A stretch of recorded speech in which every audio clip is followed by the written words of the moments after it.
Make a start. Right. Good morning, everybody. Welcome to our class today, which is the unit Support Community Participation and Social Inclusion, CHCDIS003. So this unit is about working with people with disability or people who are ageing, either way, vulnerable people in our community who may be disconnected for whatever reason from participating in activities outside their home. It's a very important unit when you're working with vulnerable people. And so we're going to start with the first lot of questions. Please, if anybody has any questions during during our session, please don't hesitate to stop and ask me. That's fine. So our first topic is identify opportunities for community participation and social inclusion. So community participation is, just as it says, joining in with your community, things that a lot of people take for granted every day. Joining in with community participation, and social inclusion is, there you are, is about literally what it says, being included socially in activities in our community. So this is all about people with disability, people who are aging, people with mental health issues, getting out of their home environment into our communities and feeling like they're being included and valued. Okay. Very important aspects of support, aspects of people's lives. All right, so let's have a look at our first question. Identify 10 of the rights that people with disability have in our community. People with disability have the same rights that anybody has, that we all have in our community. We have the rights to privacy, dignity, appropriate support, fair treatment, education, respect, all those sorts of things. It's asking for 10. Don't give me 8 or 9, because I'll have to send it back to you. So what's some other ones that you can think of, ladies sitting here? I put down for to express their freedom and their thoughts. Yes, express freedom and thoughts, yes. To fully participate in the community. Of course. Yeah, fully participate.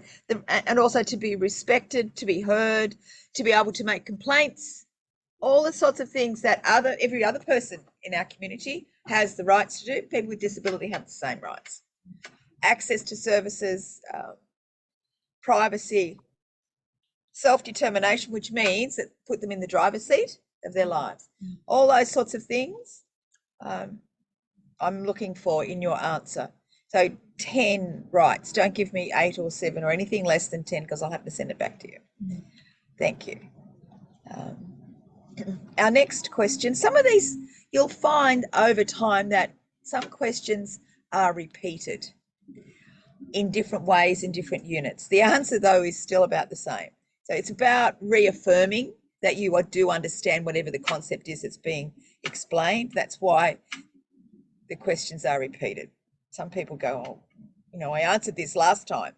Yes, okay, thank you very much for that, but can you answer it again this time, so that I do know that you understand whatever the requirement is. That's 1.1b.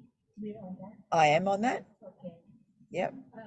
So other than asking a person questions, what strategies can you use to identify their interests, abilities, preferences, and requirements? I need 5 examples of how we can do it. So what have we got? What are some examples of how we can, what strategies can we use to identify people's interests? Aside from talking to them, then we can also watch. We can, observation, that's right. Observation. Yep. And also to look at the data, so I put down questionnaires, and that's what it says here as well. Okay. Yeah. Questionnaires, yeah. Feedback. Yeah. Right? Feedback, yeah. Reviewing records, that's another thing. Oh, that's what's in here as an answer. Yeah. So yeah. Previous records, maybe previous plans that they've had, so you can find out what their interests and abilities were. You can also talk to the family and other significant others. Yeah, so I need 5 examples. Yeah. Okay.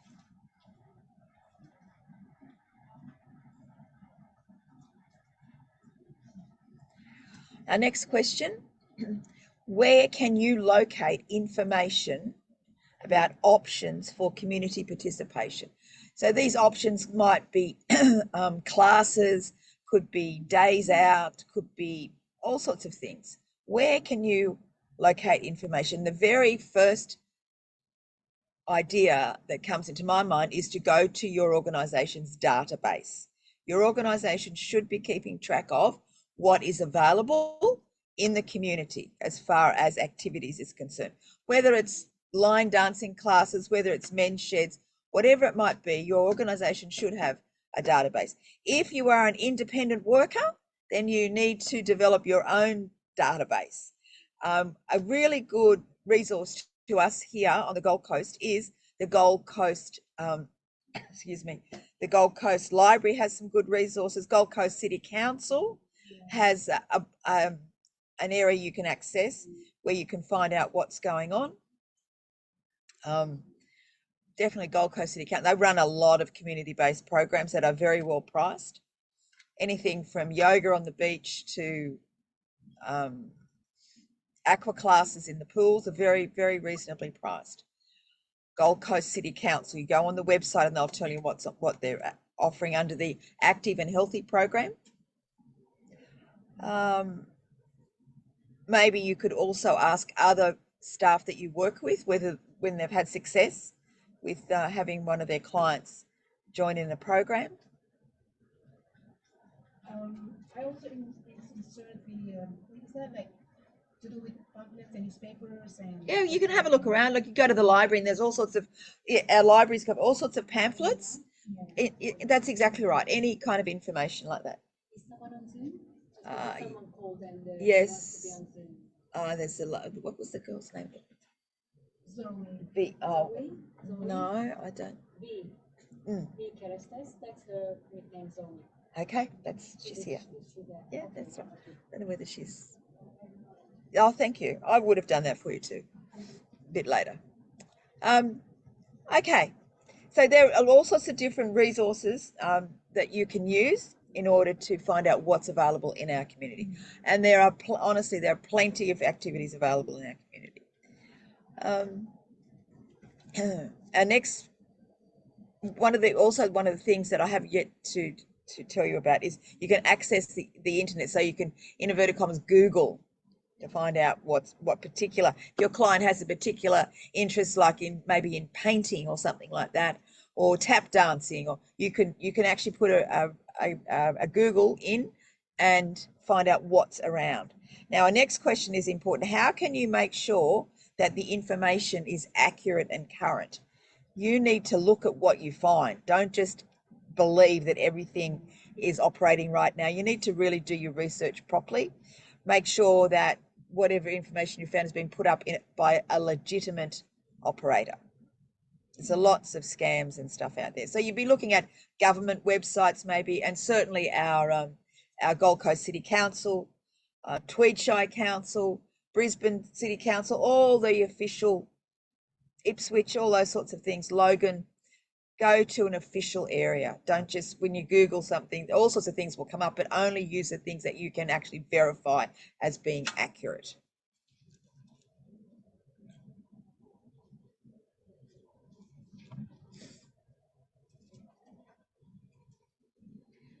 Because we don't want to be giving people the wrong kind of information or getting them excited about a class or a meeting or a group they can go to when it's actually not current, it's not happening. I answered it by I think it was on topic 3 or topic 2 that's just about the research. Yeah.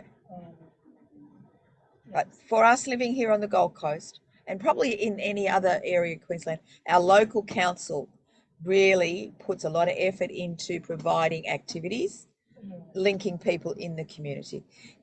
So there's lots of, but make sure you've got a legitimate website. It's not a fake one.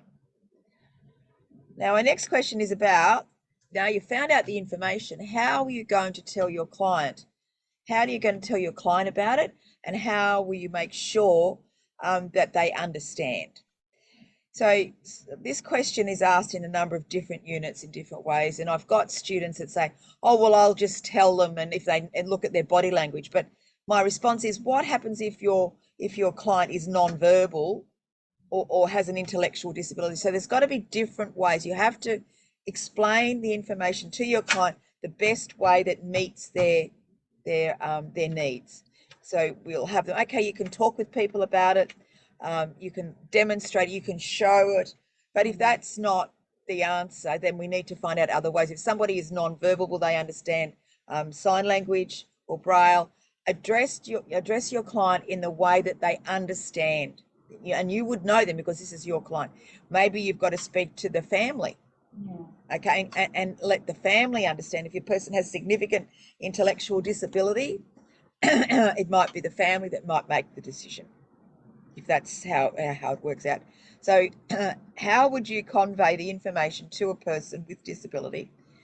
And how would you ensure they understood the options? So this is a tricky two-part question. How would you convey?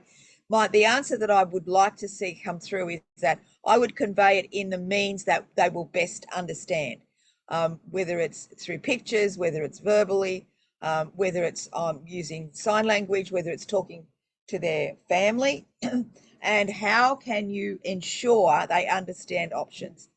And that's a bit of a tricky, it's not a black and white answer. How can I ensure it? Well, I can look at their body language, I can listen to what they're saying, but if they're non-verbal, have an significant intellectual disability, then I may have to rely on other people and other means. Maybe you're the one that knows this client best. If you know that when they nod, they understand, that's enough, that's fine. If you have to do it through their family, then you've got to do it through their family. Yeah. So you can only try your best to ensure that people understand, but as body language can tell you, a verbal answer can tell you that they understand. If not, you can always speak to the family. So it's not a cut and dried answer. It's not body language. It's not if they say yes, because you've got somebody with a hearing disability, significant intellectual disability, or somebody who's non-verbal. You need to look at other ways of knowing that they understand what you're talking about. There's other clues that you'll get from them.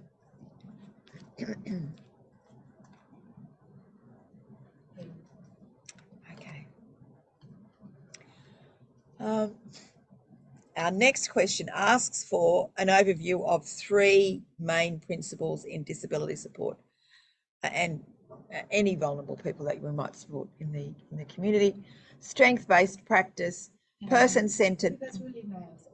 When I read that, I go, that's really good. Strength-based? Yes, yeah. Always look at their strength and yeah. from their That's right. other kind of failures or No, that's exactly right.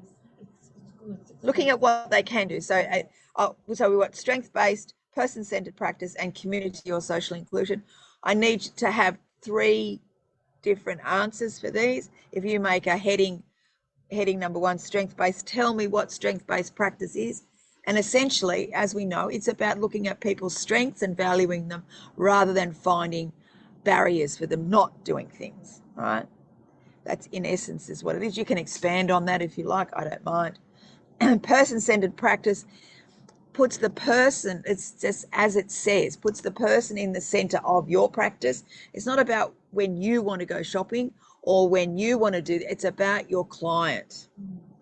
Okay, it's about your client. And community or social inclusion, tell me a little bit about that. It just really means that your client is part of their community, focusing on how we can connect with community.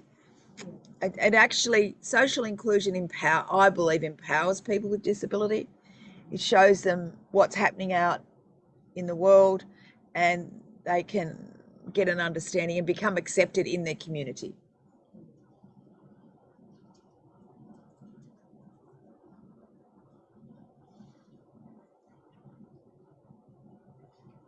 I think that's where we see a lot of people like connect, and Yeah. then we see all these activities that are open. Yeah, yeah. Yeah. So we have activities that are only for people with disability and other activities in the broader community. We have a lot of organisations that provide community participation. That's their central of the work they do. They provide activities, community participation, and that is for their clients. Okay. Then we have people being part of the wider community. For example, men's shed. So there's a men's shed just down the road here at Labrador. There's men's sheds all over Australia. Men's shed is as it says, for males. You're normally run by older fellows, but they welcome people with disability.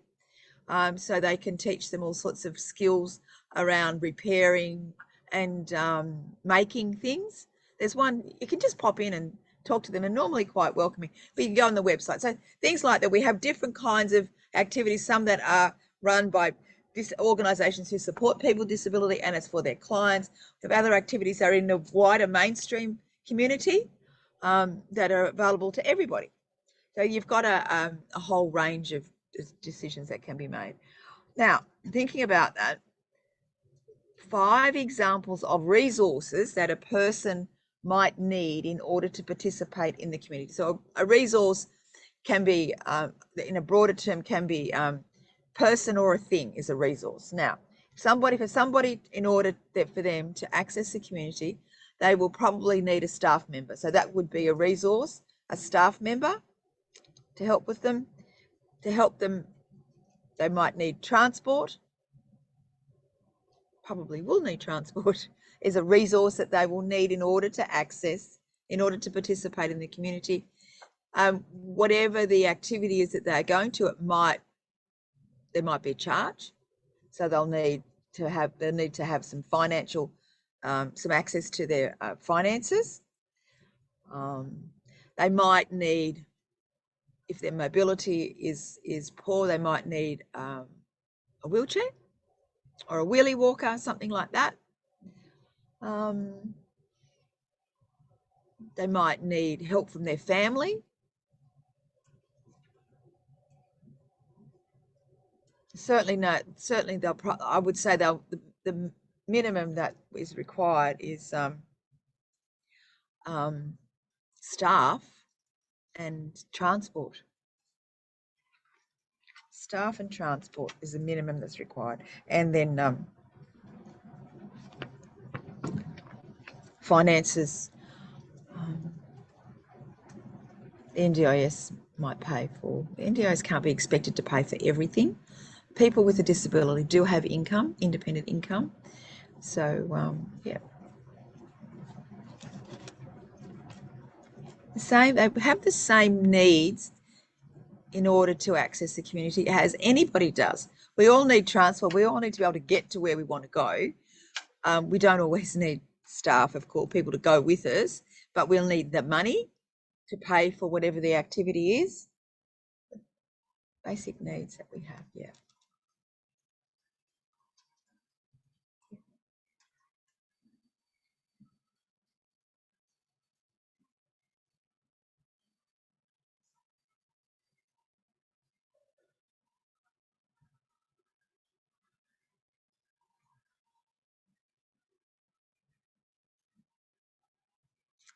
Our next question is about supporting our Indigenous people.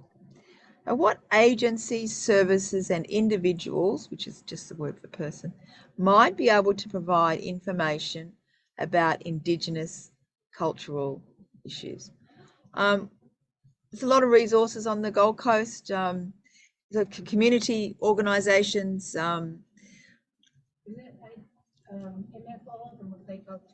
They might be able to, but there are that's a broader MF, that's a broader organisation, and that's fine. But you've also got specific Indigenous organisations that are around. I'm just trying to think. There's one up near me. In the name of advocacy. Yeah. There's what's the name of Kalwun, KALWUN is up. Have their head office up near where I am. They're an Indigenous organisation. They would be able to provide information about cultural issues. Elders, once you research and find reputable, you'll have no problem at all. The Calwin, there's a mob down in Tallabudgera as well. That name will come to me. There's a lot of resources available to. Probably council has some Indigenous. Yeah, so that's no shortage, you know.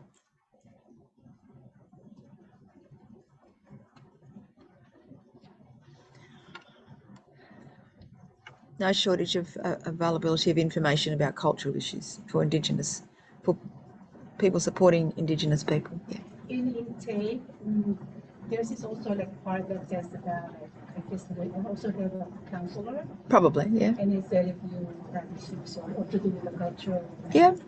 And I thought, oh, that's interesting. And they also, there's a word that says about Indigenous and Torres Strait. Yes, that's correct, yeah.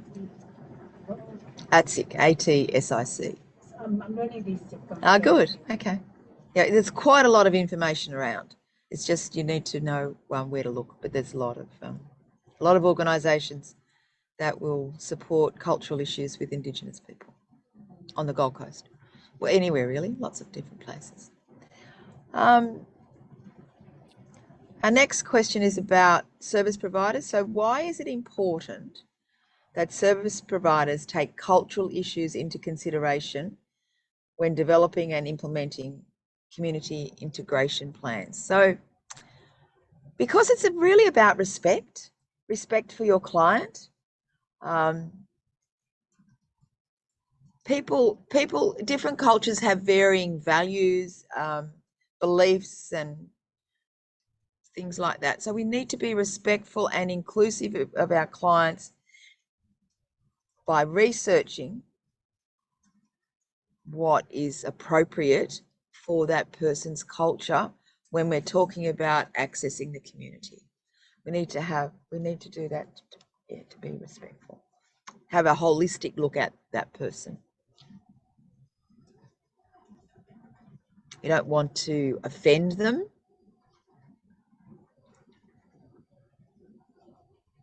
Or like duplicate, I guess, like to look at that person and say, okay, this works, I take that and stick it in there. I mean, to their plans, for example. Well, we have to have consultation. Right. So it's like you don't make assumptions. That'll bring you undone. Yeah. Consultation is the key to making community participation plans and for inclusion. Consultation, and it's also about respect and person-centered care, all of the above. Okay. And would you like somebody to make assumptions about what you wanted to do? No, we wouldn't. It's about respect.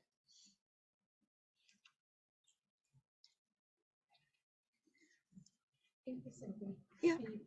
The reason why I say that, like, so it's not to duplicate or just take that and stick it in there, like, yeah, this was for you, you're the brown, you're the, okay, this was for you. So I didn't like those before, so I said, no, you gotta look at the person. You Yeah, absolutely. Like, you have to. Values and respect. Yeah, it's not about you. It's about your client and what they want to do within reason, in a safe situation. Yeah. All right, let's go to have a look at our next one. What does stereotype? Now, this is again, it's a double-edged question. What does stereotyping mean? Tell me what that means.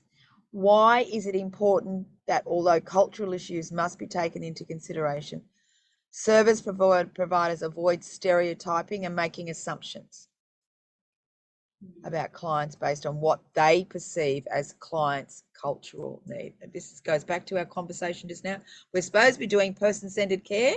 We're not supposed to be making assumptions. So tell me what stereotyping means. It's like assuming that all people of a particular race like the same thing or do the same thing. That is a stereotype. It's an assumption.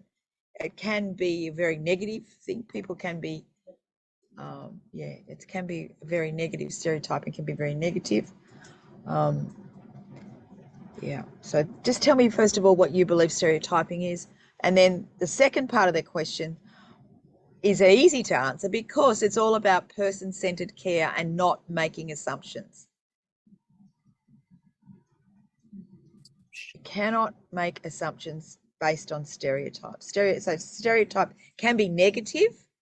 You know, all people from, oh, I don't know what to say. All people from Ireland, IRELND,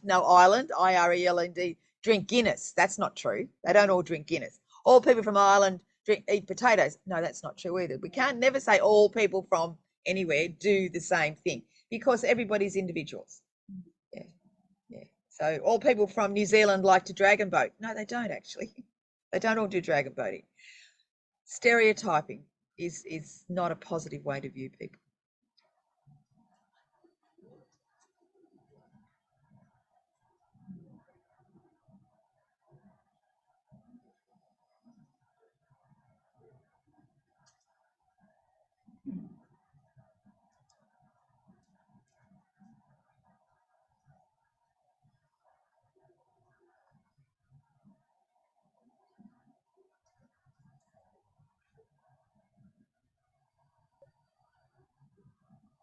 All right, we ready for the next one? Next question. How might recognising and accommodating the religious or spiritual needs of a person with disability provide opportunities for community participation and social inclusion?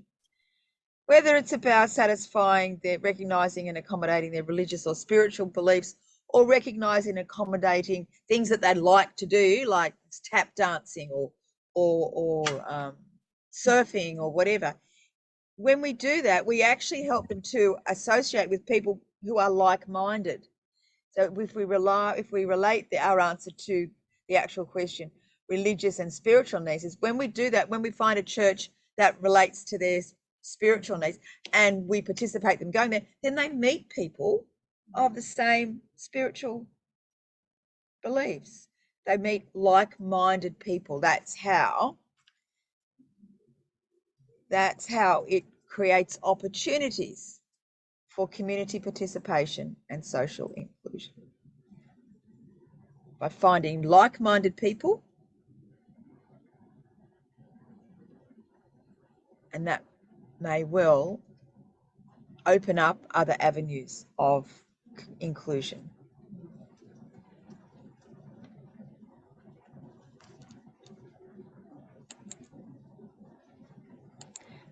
You can take a minute to have a look to review your answers to part one for me. We've got plenty of time.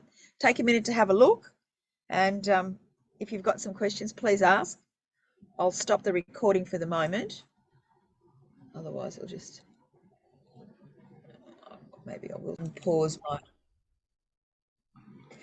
We're going to start now in section 2. Why is it important to assist the person to identify their preferred options rather than making decisions on their behalf? This question really should be easy for you to answer. Put yourself in other people's shoes. Why do you prefer to make decisions about you rather than somebody else doing it? Why? Absolutely. To have them take ownership, to be in charge of their lives, to feel empowered. We need not be making decisions on behalf of our clients. We need to be empowering people to make decisions, whether they have an advocate that will help them make a decision, whether the family does because the person needs that family support. It's not a decision that you should be making overall for activities and things like that.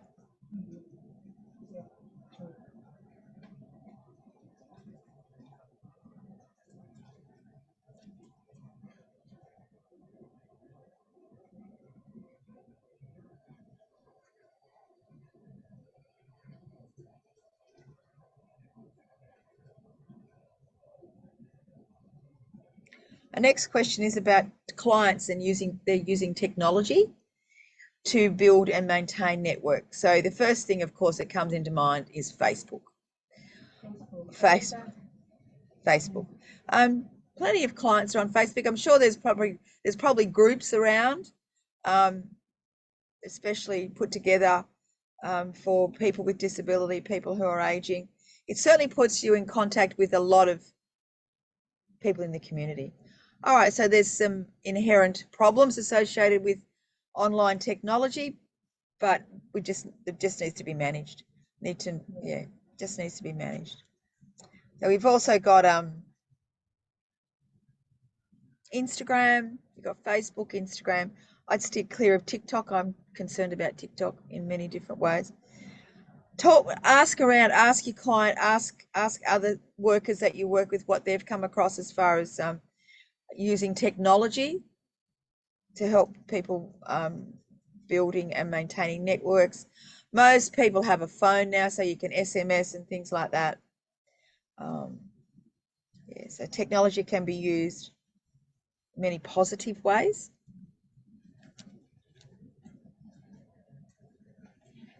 Just need to put some controls in place.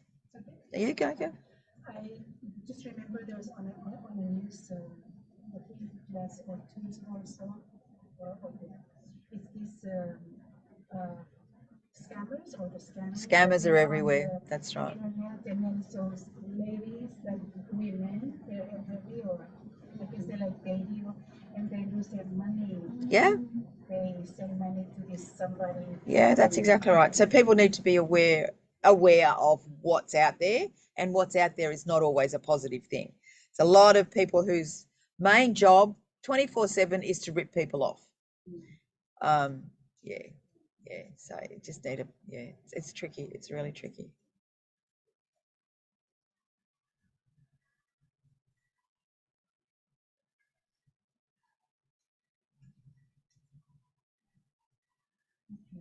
Oh, now our next question is about men's sheds. So I was talking about men's sheds a little bit earlier. A client is attending a men's shed for the first time. Put yourself in that person's shoes. How might they be encouraged to start forming relationships and connections with people they meet? So in this case, we've used the example of a men's shed, but in other cases, it might be the first time they're going to their tap dancing class or to their ukulele class or whatever. This is all about working with your client to develop communication skills. All right. So how can we encourage them to start forming relationships? What would we do? What would we do with our client before we took them on day one to using the example, the men's shed? What would we do with them? We can tell them we first have to tell them what it is. Yeah, we'll let them know where they're going and why they're going. Yeah, true. Yeah. Yeah. So tell them what it is and it's about. Yep. And then I can invite their friends. Yeah, like this. Okay, thanks. The date and time. Yeah, we can do that too. Put in the date. Tell them. And then once it is start, because I think they have to register. I don't know. I think. Don't know. Or bring lunch. But this is more about the communications. This is about helping somebody make friendships. So the kind of thing that I'm after is that you might role play with your client. How to say, hello, my name is Fred. What's your name? That type of thing is supporting them by letting them know the basic communication skills that are required when you meet somebody. So that type of thing. Yeah. That type of thing, how best to introduce themselves. So you would role play with them, get them to practice with you how to do it so they're prepared on the day. Who knows what will happen, but you can be there to support them and to give them a prompt to say, oh, this man his name is George. Tell him what your name is. So you're there as to prompt them, to help them actually start talking with new people. To show them how to have a conversation.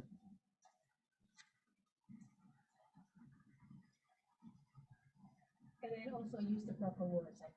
Yeah, that type of thing. It's about supporting them. you know, some people get quite anxious about going to new places and doing new things, which that's life, that's human beings. So your job is to facilitate that person's transition into the community. And you do that by practicing with them. Practicing with them, how do they introduce themselves, letting them know the kind of things that you might do at the men's shed, that type of basic information.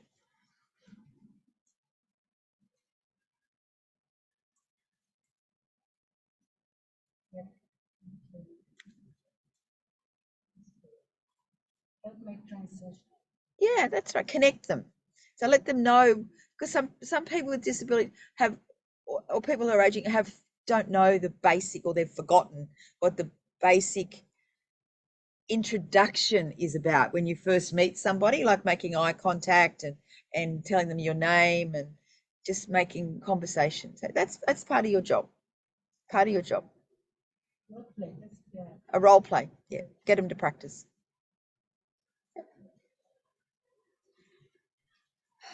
Okay. It's like also to tell the clients that you can also look at the mirror and say hi. Oh, yeah, I can practice that way too. Exactly right. That's exactly right. Yeah, it's about gaining confidence. That's right. Our next question is, what role can carers and family members play in identifying a client's preferences and interests? So this is a two-part question. What role can carers, in this case it means the workers, paid workers, and family members play in identifying the client's preferences? What role can they play? To me, when I think about it, it's like, I guess, to initiate it. Maybe say, hey, do you want to play sports? Do you want to research? Do you want to try? And they'll be able to see if they want to. But even better, they'll know already what that client likes. Yeah. You know, that client, because a family member will know, like mum or dad or brother or sister will know already what they like, what their preferences are. So they're a really good resource to you. Really good resource. So they already know what that person likes. So what role can family members play in identifying? They can tell you what they like, what that person likes, preferences and interests. Fill me in. What does he like to do? What does she like to do? Why does care need to be taken when working with carers and families? So in this case, the carer is the unpaid family member. That term is, the way it is used now is confusing. In the past, the term carer only meant an unpaid family member. Now that term has been expanded wrongly into the support environment. A carer, you are not a carer, you are a support worker. They're two different things. People call themselves a carer. It is confusing. You are not a carer. Traditionally, the carer is an unpaid family member. Your role as a paid worker is you are a support worker, a disability support worker, something like that. So in this question, carers and family members, this is the unpaid family carer. So these people are a great source of information because they've known your client for a very long time, from birth. Why do we need to be careful when working with carers and families? We need to be careful that we don't tread on their toes, that we don't get too bossy. They're the ones that have the information, have the experience, but also, on the other hand, they can be overly protective because of, so we just need to be tactful in how we work with clients. You don't, tactful, respect the influence they have on your client. It's a family influence. I remember years ago we had a where I was, one of the organisations I was of, we had a teenage female client, and she really wanted to get her hair streaked, and her mother said, no, I don't want. This girl was about 16, right? Her mother said, no, I don't want you to do it. But the worker actually took the client out to the hairdresser and got the hair streaked. Now, that created a whole lot of problems. Do not override the family. Do not override the family's choice. You need to have conversation, be tactful with them. And if somebody's under the age of 16, well, they're, you know, the family's in charge. As an adult, right? As an adult, if you have an adult client, maybe with an intellectual disability, and they want you to do something, be consulted with the family, right? And then if there's conflict between what the client wants to do and what the family want them to do, then you can ask the client if you can get a third party to talk on their behalf, an advocate. But be tactful when working with families, because you can create all sorts of problems if you override them. It's not worth it.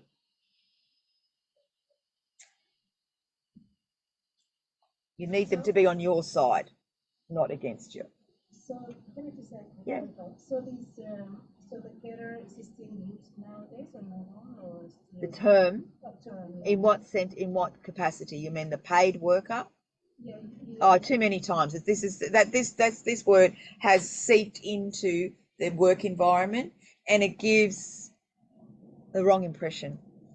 You are a disability support worker. A carer, the term carer has been, It is like a family. it's absolutely, but in our society, it's leaked into the employment. There is another unit you don't do in this qualification, but in another qualifications there, which is it's working with carers or whatever. And without fail, just about every student is confused about the term carer. They think this unit is about paid, that particular unit is about paid workers. It's not. It's about the unpaid family member.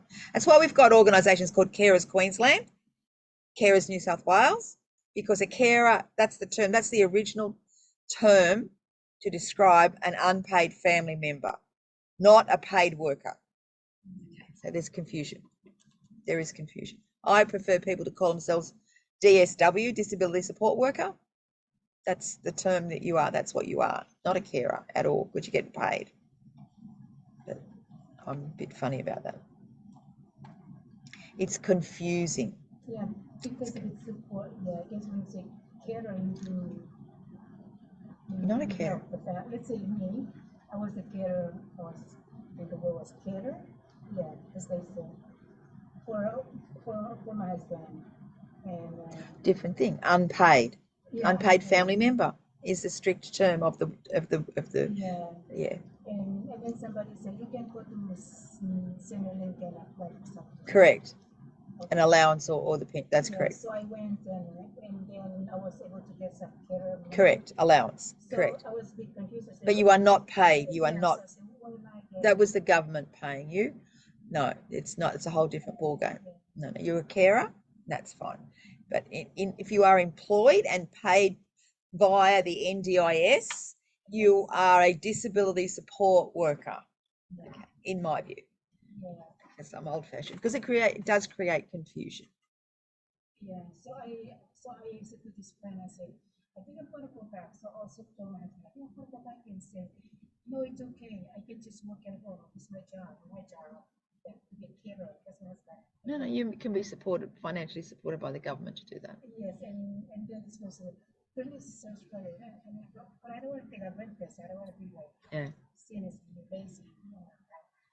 But I kind of see where I need money to pay for myself. Indeed. So I went back. Yeah, no, it's fine. And I'm very thankful. Very appreciative of that. Yep. All right. Our next question is, this has been asked in different ways as well. 5 methods of collecting feedback from people with disability, their families, colleagues, your colleagues and your supervisors. It says 5, don't give me 4. 5 ways of collecting feedback. Well, the first one is by observing, observations. You can also do interviewing. You can interview the clients, their families.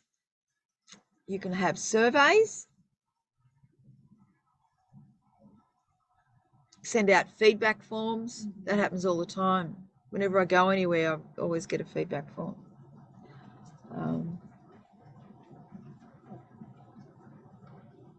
You know, face-to-face discussions, over the phone discussions. There's a few different ways of getting feedback.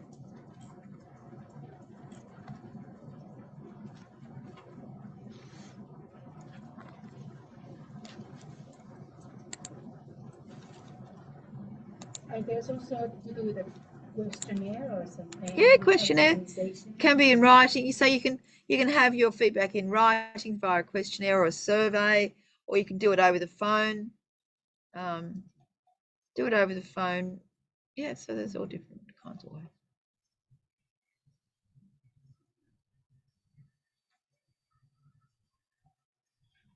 With these questionnaires, Yep. I remember back when I worked, and so I said to my boss, I said, how can we see if how can we and how do we know if we are meeting the client's needs and satisfactions and all that? So there's got to be a way for us to know. So then we implemented a questionnaire. Yeah. So when they come in, and we give them the form, and then when they exit, when they complete the program, and then we were able to see. That's exactly right. So your questionnaires, yeah, questionnaires and surveys are a very valuable way, as long as they're worded correctly. Like some questionnaires I've seen are encouraging you to say yes. You know, you're not really getting a good view, but yeah, questionnaires, surveys. Yeah, I know. I look, for example, I went to the RACQ in Helensvale the other day to ask a question, and I got by that afternoon, I got an email saying, "Oh, how was your experience with RACQ?" So they knew I was there because I was talking with one of their assistants. Yeah. But yeah, I get surveys all the time. It's just what companies do these days. Yeah. Either you answer them or you don't. I had my car service the other week down at Toyota. I got a survey about it. You know, so you get them all the time. They become quite tiresome sometimes. And that's good because it also helps the office, the organization either to, if they look at it positively, they'll say, okay, we can improve, we can. Yeah. But if not, they get offended. Yeah, it's got to be accepted in the manner it was given. Yeah, that's true. But the results can be used certainly to change organisations' ways of doing things, and yeah, I think that's a good idea. All right. Our question: what are active citizens? Well, what do you think they are? What do you think an active citizen is? I think what you said about the. Oh, you mean walking and running and stuff like that? Yeah. Belonging. So for them to participate and Yes. integrated. But participating, being interested in their community. So an active citizen is that they care about their community.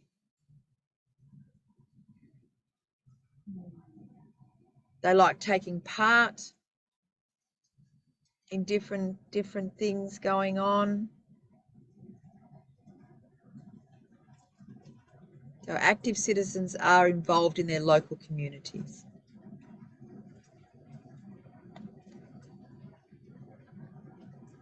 And the word that you said last time, and then also read, is belonging. That's exactly. But we all want that. This is not an exception. This is what most people want. They want to feel like they belong in a community. And that can be shown in different ways. For example, I have a coffee shop at the corner of my street, and when I walk in, the girl says, "Oh, a long black," and I say, "Yeah, thank you." They already know what I'm going to order, which I think, oh, that's nice. You know, that's nice. When I walk into the bakery, they always get ready an apple turnover for me because I was wondering. That type of acknowledgement can be important to a lot of people. Even when you're walking down the street and somebody says hello to you, somebody from your community. When you go to activities and people remember you from last week, that is an important part of belonging and feeling included. I saw a friend of mine, a good friend of mine her brother has a intellectual disability. He's older now, but he's still in the system. And I was at lunch at the airport. There's a hotel at Coolangatta Airport. I was at lunch with some friends, and this man walks in with his support worker because my friend's brother really likes airplanes. He likes watching airplanes take off. So his support worker had brought him to this restaurant that overlooks Coolangatta Airport. So when he walked in, I went, "Oh, hi, da da da." And it was nice, I thought, for him, yeah, to see that I remembered him. I haven't seen him for a couple of years. But yeah, that type of stuff in your communities for anybody. It's not just people with disabilities. It's meaningful for everybody because we're all human beings. Yeah.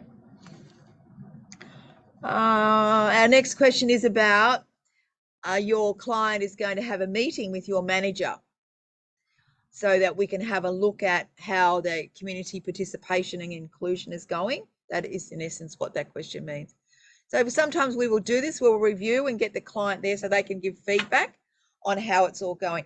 How will you support your client to feel comfortable with that interview? What are you going to be doing to support that client? I think we need to, yeah, that's let them know. This is why we're going to go and speak to the manager about your program, about how it's going. So tell them why, prepare them, why we are going to the meeting. Bring anything that with you, or ask them to bring anything like their NDIS plan or anything like that that's got their goals on it. Ask them to think about some answers to questions that they might be asked, and prepare them in the best way that you can. Maybe you'll put down in writing what you want them to do. Maybe you'll talk with their family to make sure that they're prepared. It's up to you. You're the one that knows your client, but in all honesty, this person needs to be prepared so you can get a quality response from them. Yeah. So this meeting is to review how their community participation goals are going. So give them as much prior information as you can.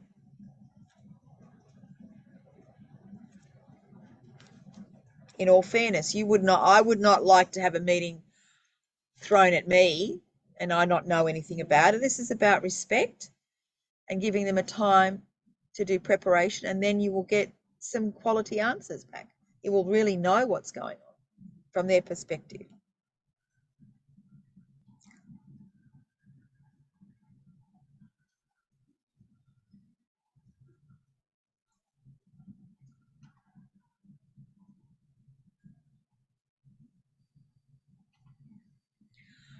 All right, our next question is about level of engagement.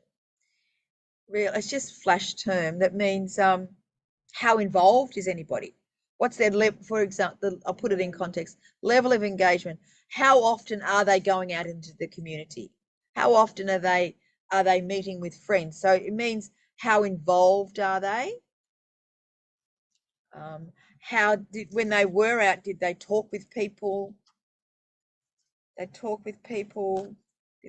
they look like they were interested in what was going on?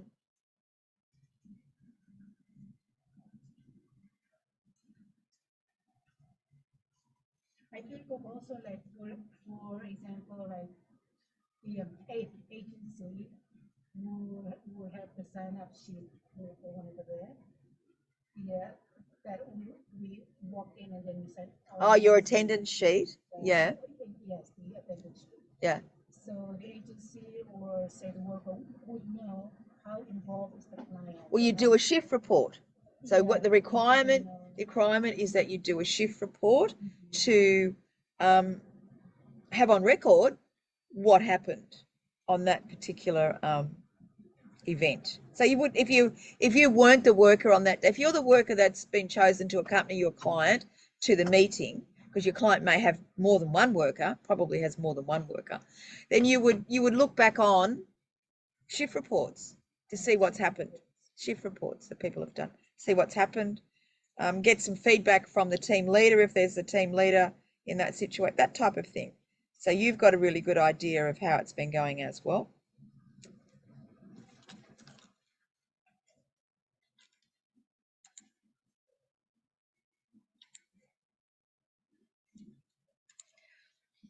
All right, I'll give you some time to finish off your section 2 questions.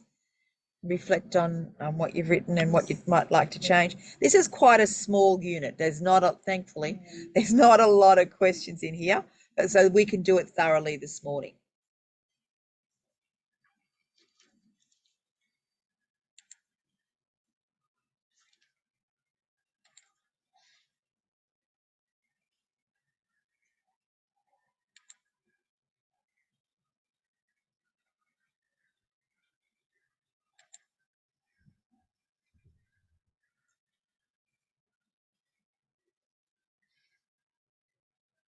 sometimes this week I would like to go and look at the men's shed because I It's just down here. Do you live in this area? Southport. All right. Well, the closest one I know to where we are is literally down on Helensvale on Brisbane Road, just down here. You go out. There's a set of lights here at the intersection. You go left, and it's on your right-hand side. It's only like about 100 meters down the road. Yeah, I don't know. What I would suggest is that you go online and see what days it's open. Let me have a look. Some of them are open every day. I don't know. But Labrador Men's Shed. I think that's really nice. It's really good for Labrador Men's Shed. So there's a whole Australian Association of Men's Sheds, and there's also access for women on particular days as well. So let me have a look. Let me see what we've got. Labrador. For women to go and do that. Whatever they've got. So men's sheds, about men's sheds. Yeah, so it will be of interest to you, and there really are a lot of them in Australia.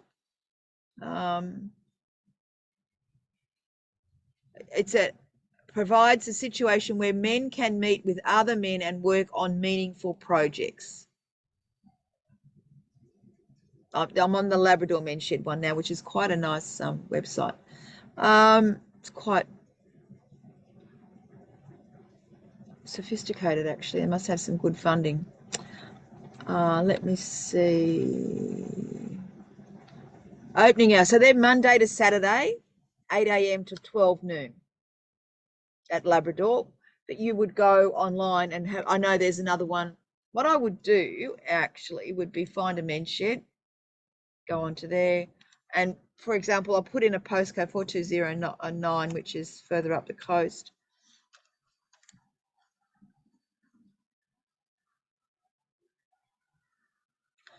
See, there's one at Mudgeeraba.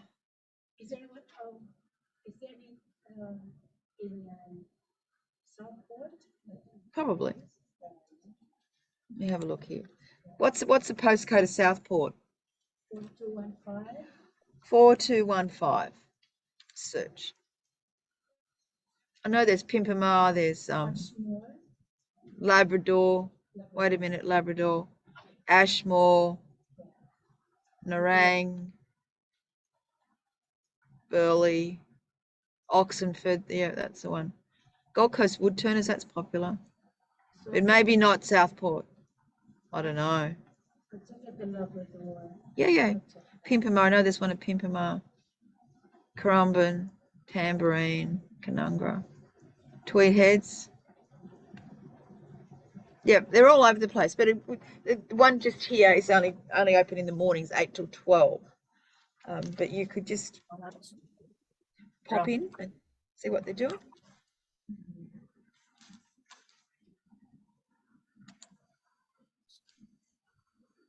And they do welcome people with disability, but you need to make arrangements. You can't just lob.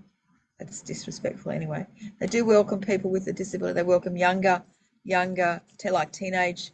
When it first started, it was like for retired men, but they welcome teenage boys as well. And some of them, they create furniture or they repair furniture for charities, for donation, all sorts of stuff. So they do good projects. Some can be about skill development. Yeah. And it's an international. Men's sheds aren't just in Australia. They're in other parts of the world as well.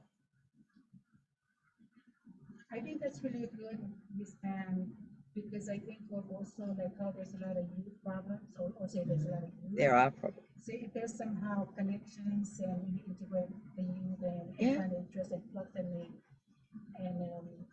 and then also like have retirees, or I guess you can say retirees. Yeah. And connect with the young ones. It's a generational, passing over generational information. Well, I think men's sheds, I think they were originally set up for men who were retired. Australian men in days gone by had a very bad record where they retire and die because they had that's what and Australian men had a higher rate of heart attacks and things like that because it was said that they weren't very good at sharing their emotions and things like that.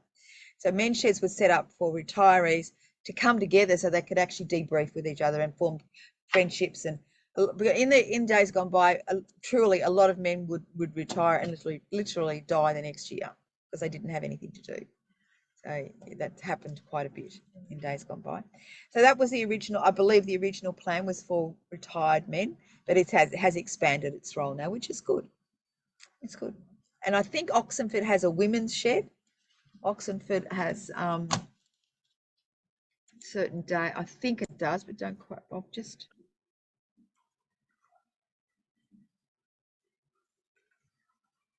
I think I heard somewhere that Oxenford. Coolum. Oh, there's a women's shed movement, yeah. Ferny Grove, Toowoomba, Noosa. Yeah. So there is a move. Women also had the Country Women's Association. We had senior citizens, other places to go. But yeah, the men's shed also have a women's shed, which is good. It's good. Is the QCWA, that's the QCWA? Queensland Country Women's Association. Yes, because we're using the hall. Oh yeah. Yeah. Country Women's Association. Yeah, down at Labrador.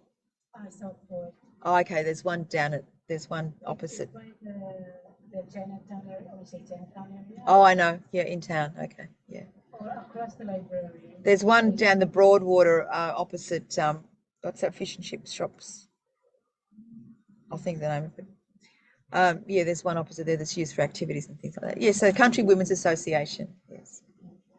They're so beautiful women. I've seen them before the COVID. All these women come together and they have their, I think they're crochet. I don't know what they are. Crochet. Yeah. And it's so beautiful. Just look at them and say, I like this one. And ask questions. Yeah. So you do. There's lots of groups around. Once you start scratching the surface, you really will find there's a lot of groups around. Some of a good resource that I have found recently, there's a brochure, a booklet that comes out, I think it's once a month, and there's a few of them actually, but one of them is called the Over 50s. And in the back of the Over 50s is pages and pages of community groups, northern community, like up near Pimpama and places like that, central and southern. There's a whole, goes on for pages, the list of organisations that welcome people to come for meetings and activities, and anything from cards to crochet to Probus clubs, Rotary, all that sort of stuff. That's a good, and sometimes your local member will put out an information as well, like a booklet, and it has similar stuff in it. And you can pick it up, it's free. I got my recent one at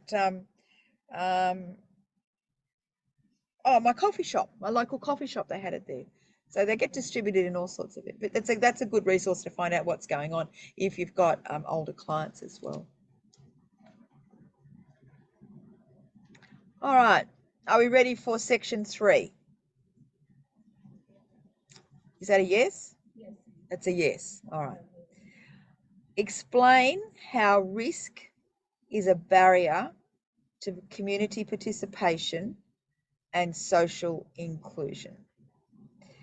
So what we're looking at is overprotection. So the risk, some people, some families know that their person is really vulnerable, and therefore they stop them from doing things rather than looking at safe ways of doing things. They just say, no, you're not doing it. Forget it.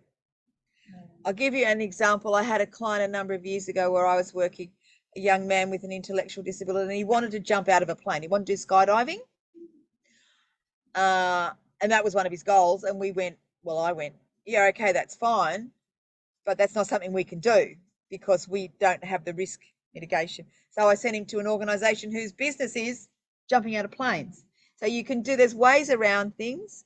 We need to do risk assessments, make sure that we make the environment as safe as possible so people can, but families are used as protecting, like really wrapping people in cotton wool and thinking they're doing the right thing. So risk can be a barrier because there might have been a negative experience had by that client or the family of different things. So we've got to overcome those barriers. Sometimes it is difficult for families to accept that, and let their client, let their family member try new things, because they just think the worst all the time. Whereas our role is to do harm minimization.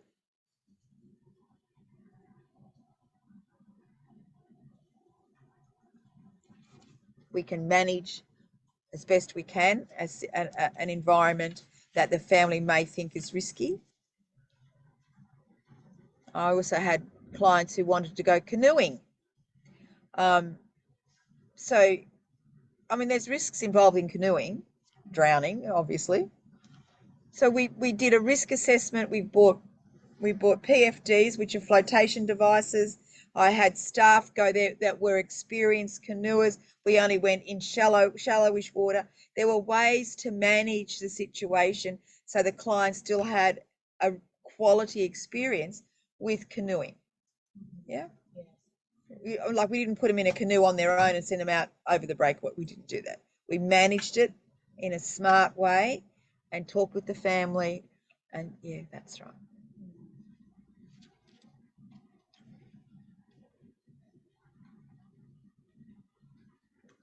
So it works in both ways. One is to help the client to come out That's correct. and be in the community and all that. Correct. It also helps the family member that's with the family, so they can be free and I'm saying like be free, but to be able to be free, Have a break. have a break. That's correct. That's correct. And then also to learn new things. That's right. Experiences. Open mind. Exactly right. So it's a two-way thing. It helps everybody both ways. I think of also like what we were looking at the other one that says seclusion. Yeah, keeping. And so that kind of so that comes to mind, because if the families are so overprotective and you really build walls to their son or daughter or somebody in the family, and their world is just secluded. Yeah, cut off from the rest of the world. There's good and bad in that, and sometimes it's quite difficult to, when you're working directly with families, to have them accept that you can keep their family members safe, and it can be just a process that might take a little while before they understand. Yeah. Yeah.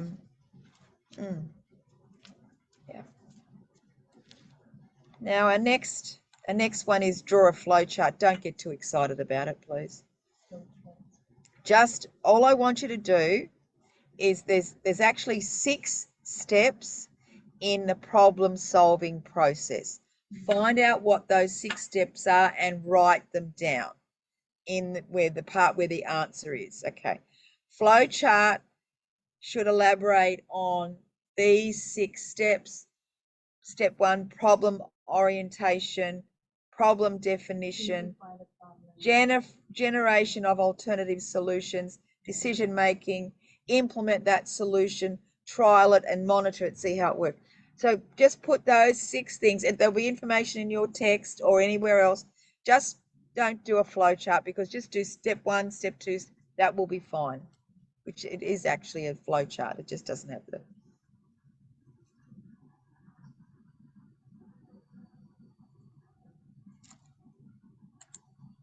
Don't go overboard.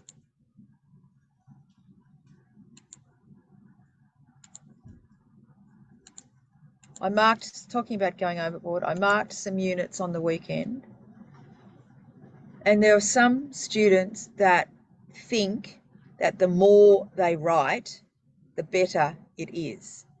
But actually, that's not true. That is not the case. Some people think they're going to Google and do a copy and paste, and it goes on forever, when what they could have done is answer the question in about 2 lines if they had thought about it. So don't think that more words are better, because they're not. I want you to look at the question and answer it as simply and straightforward as you can. Some people think the power's in the words, but actually it's not. It's not. The power is not in the words. It doesn't think you're, it's not true that your answer is better because it's longer. It's not true. Trust me.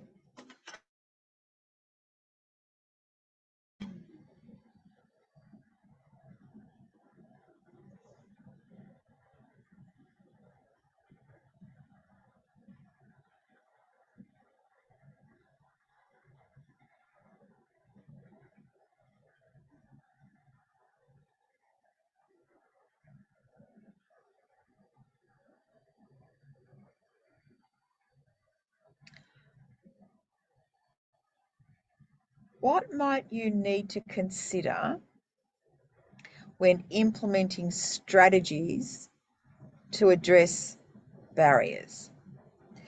So let's say, so this means that there actually have been some barriers. So there might be physical barriers. For example, if you are taking your client out into the community and your client is in a wheelchair or has mobility issues, you need to make sure that you can get access to everything for that person. Other barriers might be that the person doesn't have enough money to afford to go and do this activity, or the right clothes to go and do it, or getting transport. There could be all different reasons, different barriers come up. So what might you need to consider when implementing strategies to address barriers? So let's say the person hasn't got the right clothes to wear, and your strategy is to get them the right clothes. What might you need to consider when you're getting, in this case, the right clothes, implementing? You've got to make sure that you know who is going to do it, and you're going to write down that it needs to be done. So any strategies, you need to monitor them. So let's say it's about the right clothes to wear to tap dancing. I quite like tap dancing. So the right clothes to wear to tap dancing. Maybe they need tap dancing shoes. I don't know, but this is a barrier because they don't yet have their tap dancing shoes. So that's a barrier to one of their goals. We need to document that this is a barrier, make a plan for how to address that barrier, and then review, see how it's going. So track it. Did that staff member go out and buy the shoes? So whatever the barrier is and the strategy we've got, we need to write down, document what the barrier is, document what the plan is to fix it, and monitor to see how that's going. That, in essence, is all I'm after. We need to track it.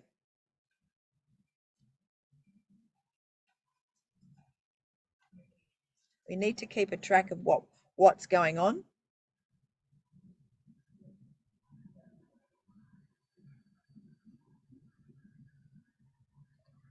To make sure that barrier is being addressed.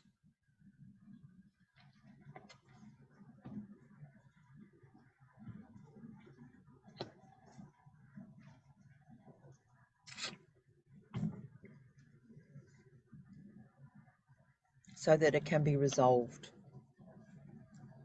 It's one thing identifying barriers, it's another thing ensuring that they are addressed and they're no longer a barrier to participation. That's very important.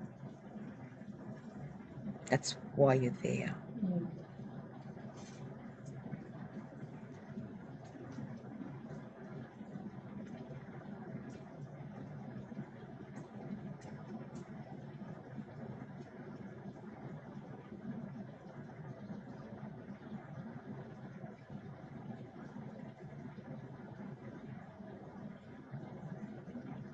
In the reading, it talks about evaluation, mandatory evaluation. Yeah, you've got to make sure that is, as you said, to address it, so address the problem, address the issue. That's right. So it's solved.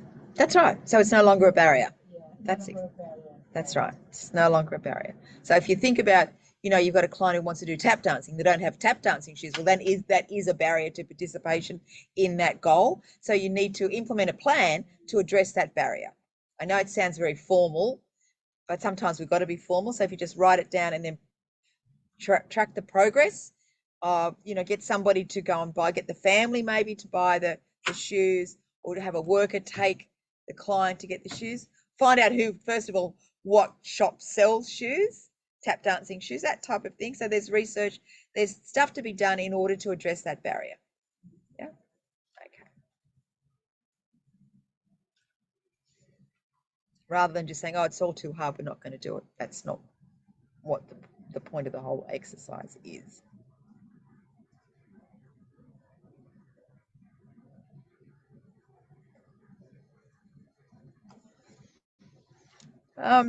Here's a good question. Why is it necessary to monitor plans and strategies? Why do we keep an eye on what's going on? To make sure the problem is, make sure that there's action taking place, making sure that plans and strategies are within budget, so we know what's going on, so we are informed. Seeing what's working and what's not working, so that things can be changed, can be modified. Seeing whether the plan is meeting the intended goals. If not, it can be modified. So it's about keeping your finger on the pulse of what's going on in this sense. Why is it necessary to monitor plans and strategies so you know what's going on? So if things need changing, then you can, make moves to change things. So if things are within budget, then you know they're in budget. It's part of your role. Sometimes families do this job, but sometimes a worker does it as well.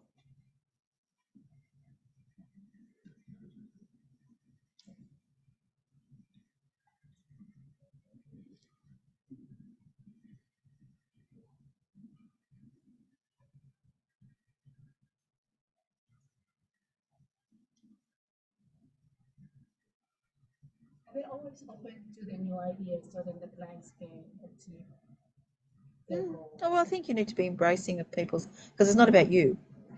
It's about your client. It's what they want to do, Yeah.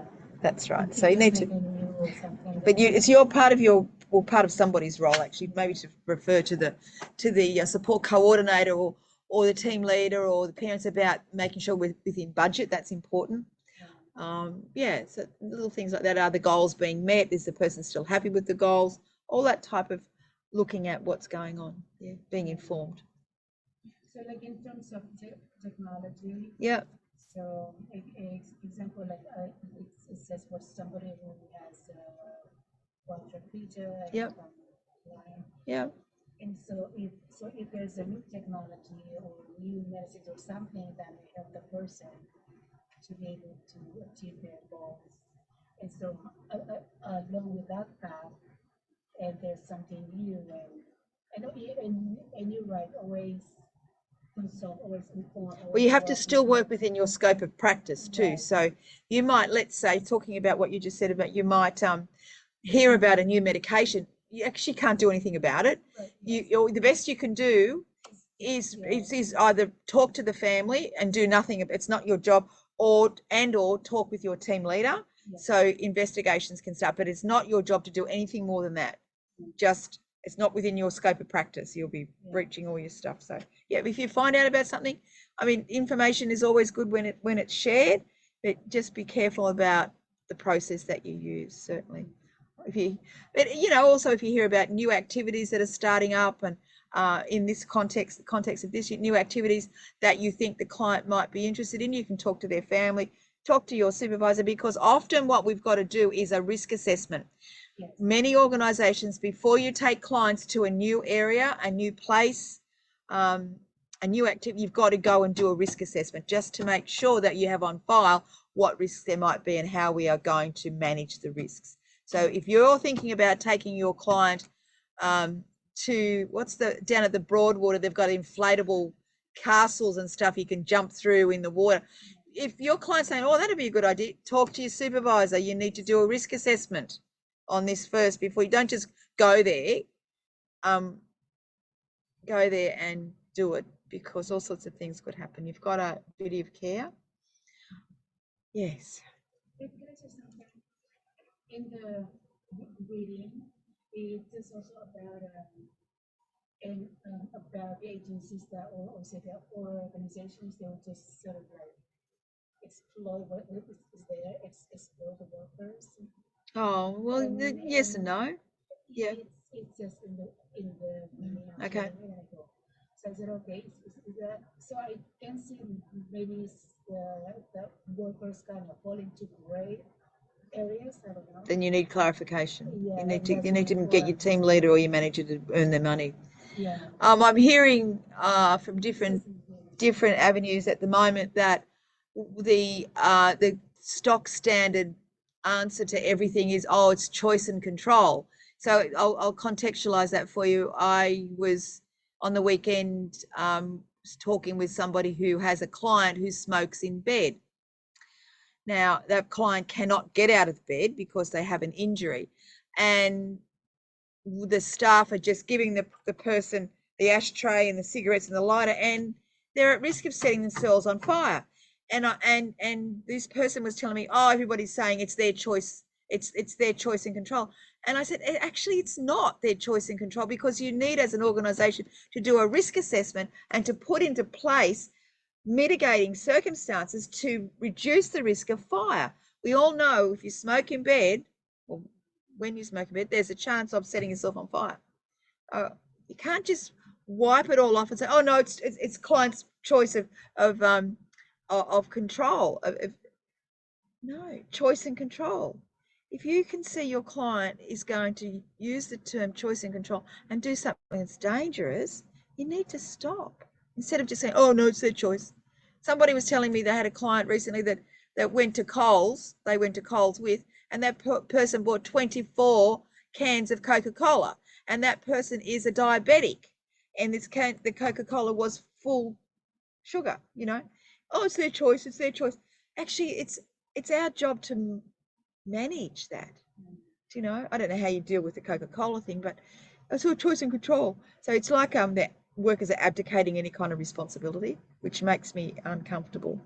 So I read it in there that says about an example, like if somebody, let's say, if a client has headache, and so we don't, I don't know, it's just think about go and sleep it off or take medicine. We cannot say that, or we cannot say that. Well, if it's in their plan, yeah, you can say to the person, if that's in their plan, that if they get a headache, the way they deal with it is take a Disprin or an Aspro or whatever, but you can't give it. You can't hand it out. Okay. Because it's come from a package, it's not been prepackaged. They can do it if they're you can't do it though. You can prompt them. You can say, oh, well, go and get your aspirin and take that. Yeah. That's okay. But, so when I read that, I would say, okay, I would ask the client, what do you do? What do you normally do? That's exactly right. Put it back in there. That's right. Yeah, so they can. But you have to be very careful about the issuing of medication.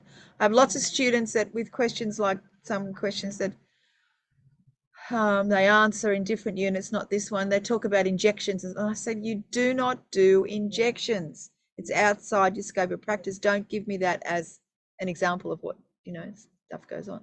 We don't do injections. We don't do medication unless you do the special medication unit. So you actually got to know what your scope of practice is. Very true. Oh, people forget it, particularly, yeah.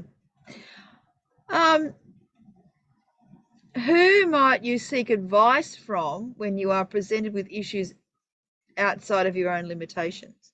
Who can we ask? It says list 5. What's the first one going to be? A co-worker sometimes. No, don't go to a co-worker. Go to your supervisor. Co-worker is on the same level as you. Don't go. Yeah. Go to your supervisor. Now, a couple of the other answers that they've got here I really don't agree with, because specialists don't want you bothering them. So the other answers that I hear are health professionals, a doctor, social workers. They're not going to talk to you about that client unless they're not going to do it. Behavior specialists, honestly, I know it's saying 5 people, but the only person I want you to talk with is your supervisor. You can't go and ring up somebody's psychologist and say, I'm just working with Mary today and she's done this. They're not going to talk to you. They don't have time to do it. But in order to fulfill what they're saying, you can put down these other ones like health professionals, allied health professionals, behaviour specialist and special education teacher, I don't agree with this answer because they really are not there for you to access. You're the worker. You can maybe do it in a meeting situation, but you wouldn't ring up a psychologist, your client psychologist, and have a it's outside your scope of practice, and they won't talk to you. However, we'll just be. So yes, it says 5 people. So yes, you're right. The supervisor is the most. Absolutely, that's the first one you go to. That's their job. Yeah. And then, according to what I can see in front of me, other people that they've listed is the doctor, special ed teacher, social worker. All right, write them down just for the sake of writing them down, but they really, in the real world, won't talk to you if you ring them up. They don't have time. And it's also about privacy and confidentiality. Nobody can discuss a client with you without that person's permission. It's very structured, very very structured situation. Like on large scale, let's say over here there's phones and everybody's everywhere. So it's more like a phone call. So let's say for like a small community, then maybe. Oh, we'll maybe have less formal situations. Yes. You still need to be careful. Yeah. Well, every specialist around here is already very, very busy, but we also have the rules about privacy and confidentiality. You cannot ring a client's GP. You cannot ring a client's any allied health professional. They won't talk to you because unless that client has given permission for that conversation. But more than likely, they might answer an email or something like that. It's not advised. You need to talk to your supervisor and get direction from them. But in order to answer the question effectively, you better put down those 4 or 5. That's fine. Now, did you ladies want to have a break, or do you want to sit and finish the unit, or well, we can do both. You have a break now for 10 minutes or so. Of course. All right. I'm going to stop the recording now because we finished this unit. Please don't hesitate if you've got questions to let me know. Yeah. Huh? Trust me. I'm going to stop the recording now.